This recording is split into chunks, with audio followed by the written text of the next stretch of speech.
अस्सलाम वालेकुम नाज़रीन, उम्मीद करता हूँ कि आप सब खैरियत से हैं। अपने गोल्ड के डेली एनालिसिस में आप सबको खुशामदीद कहता हूँ। सबसे पहले हम देखेंगे न्यूज़ को। आज ट्रेड करते हुए हमें कौन कौन सी न्यूज़ को देखना होगा। अभी 3:36 का टाइम हुआ है फ्रेंड्स, मैं वीडियो रिकॉर्ड कर रहा हूँ।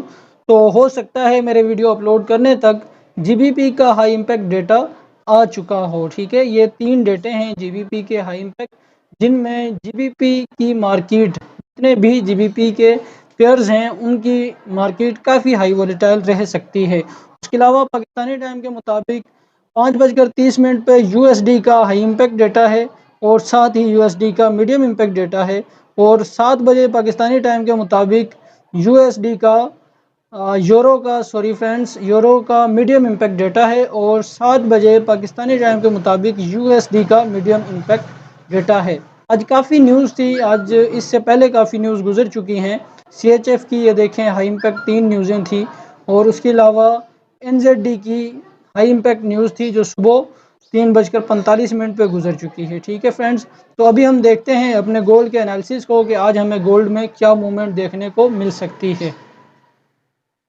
जी फ्रेंड्स, तो हम अपने गोल्ड के चार्ट पर मौजूद हैं। हमारा कल का व्यू था, हमने ये एनालिसिस करके आप लोगों को शेयर किए थे। मैंने बताया था कि मार्केट इस रेंज में मूव कर रही है और यहाँ से इसने head and shoulder type pattern create किया है। यहाँ से देखें, ये एक शोल्डर था, ये हेड था और ये वाला कंप्लीट नहीं हुआ था और ये हमारा एक सपोर्ट एरिया था। मैंने बताया था जब तक मार्केट इस एरिया को ब्रेकआउट नहीं करती हम इसे मजबूत हेड एंड शोल्डर नहीं समझेंगे और ये तब तक कंप्लीट हेड एंड शोल्डर नहीं होगा। और मैंने ये भी बताया था कि हो सकता है मार्केट इस चैनल को ब्रेकआउट कर जाए। तो ये एक करीब तरीन इसका रेजिस्टेंस एरिया था 1955 1952 का। ठीक है फ्रेंड्स, तो जहाँ से मार्केट को रिजेक्शन मिली, हमने कल यहाँ से एंट्री ली थी, हमें बहुत ही अच्छा प्रॉफिट हुआ। तो अभी हम देखेंगे कि हमें कहाँ पर मजबूत सपोर्ट और मजबूत रेजिस्टेंस नज़र आ रही है और क्या मार्केट की पोजीशन है, किस साइड पे मार्केट मूव कर सकती है। देखिए, मार्केट ने यहाँ से अपने स्ट्रक्चर को चेंज करने की कोशिश की, बाय में मूव की, यहाँ से अपने स्ट्रक्चर को चेंज करने की कोशिश की, एक न्यू रेंज के अंदर रहते हुए हाई लो और हाई लो बनाती हुई मार्केट गई। ये एक इसका चैनल का एरिया था जहाँ पर मार्केट चल रही थी। इसने इस चैनल को ब्रेकआउट किया, ब्रेकआउट करने के बाद रीटेस्ट किया और रीटेस्ट करने के बाद दोबारा सेल में मूवमेंट की, जो कि एक अच्छा ब्रेकआउट और एक अच्छा ब्रेक रीटेस्ट था। हमें यहाँ से एंट्री लेनी चाहिए थी, लेकिन हमने फ्रेंड्स एंट्री क्यों नहीं ली, किस वजह से नहीं ली, वो मैं आप लोगों को बताऊंगा। क्योंकि ये एक इसका स्पॉट एरिया है, यहाँ पर ये एक इसका स्पॉट एरिया है, ये वाला जहाँ पर मार्केट अभी खड़ी हुई है। ये एक इसका अच्छा स्ट्रॉन्ग स्पॉट एरिया है जहाँ पे मार्केट ने काफ़ी टाइम रीटेस्ट किया है। तो मुझे लगा था कि मार्केट हो सकता है यहाँ से दोबारा आए, क्योंकि न्यूज़ भी है और कुछ इस तरह से मूव करती हुई नज़र आए और न्यूज़ के बाद हमें दोबारा फॉल करती हुई या न्यूज़ में हमें सेल मूवमेंट करती हुई नज़र आए। देखें फ्रेंड्स, हमारे सामने ये दो सूरतें हैं कि या तो मार्केट इस ट्रेंड लाइन को या इस यहाँ तक दोबारा आएगी, इस एरिए तक न्यूज़ के टाइम पे, और जैसे ही हमें यहाँ से रिजेक्शन नज़र आएगी तो हम सेल की एंट्री ढूंढने की कोशिश करेंगे कंफर्मेशन के बाद, या इस एरिए को ब्रेकआउट करे और रीटेस्ट करे तो हम यहाँ से सेल की एंट्री लेंगे और हमारा अगला सपोर्ट एरिया होगा ये वाला। ठीक है फ्रेंड्स, क्योंकि आज यूएसडी की हाई इम्पैक्ट न्यूज़ है तो हो सकता है कि इस एरिया को भी मार्केट ब्रेकआउट कर जाए। ठीक है, ये हमारा आज का व्यू है।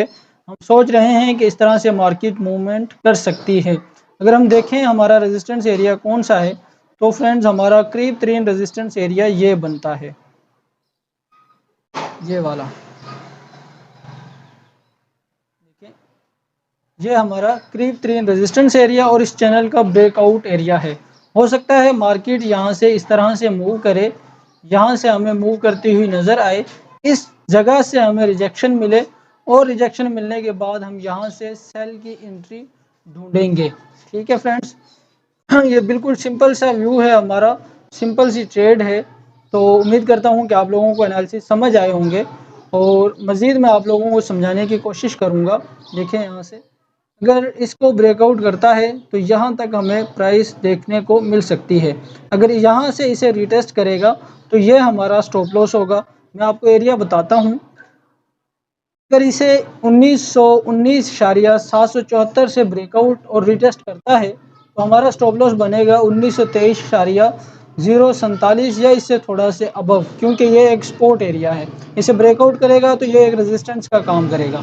और अगला जो हमारा रेजिस्टेंस एरिया है फ्रेंड्स वो है 1929.320 और उसका 1931.229 का एरिया है। ठीक है फ्रेंड्स, अगर हम यहाँ से इसको बाय करेंगे, अगर मार्केट फर्ज करें यहाँ से इसको इस तरह से रीटेस्ट करके हमें सेल मूवमेंट दिखाती है तो हम यहाँ से एंट्री लेंगे कहीं पे, और ये हमारा या यहाँ से थोड़ा सा ऊपर का हमारा चैनल के अंदर का स्टॉप लॉस होना चाहिए और हम इस तरह से मार्केट की एंट्री देखेंगे। अगर हमें यहाँ पर मार्केट मिलती है तो फिर हम यहाँ से स्टॉप लॉस रखेंगे और यहाँ पे हम मार्केट से एग्जिट हो जाएंगे। ठीक है फ्रेंड्स, कुछ इस तरह के हमारा व्यू है, कुछ इस तरह से मार्केट मूव कर सकती है। बिल्कुल सिंपल से एनालिसिस करके मैंने आप लोगों को बताया है और न्यूज़ भी है, काफ़ी हाई वोलेटाइल है, मार्केट काफ़ी हाई वोलेटाइल रह सकती है फ्रेंड्स।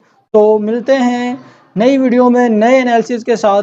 उम्मीद करता हूँ कि आप लोगों को वीडियो पसंद आई होगी। अगर आप लोगों को वीडियो पसंद आए तो चैनल को सब्सक्राइब करें, लाइक करें और वीडियो को अपने दोस्तों के साथ शेयर करें। मिलते हैं नई वीडियो में, तब तक के लिए अल्लाह हाफ़िज़।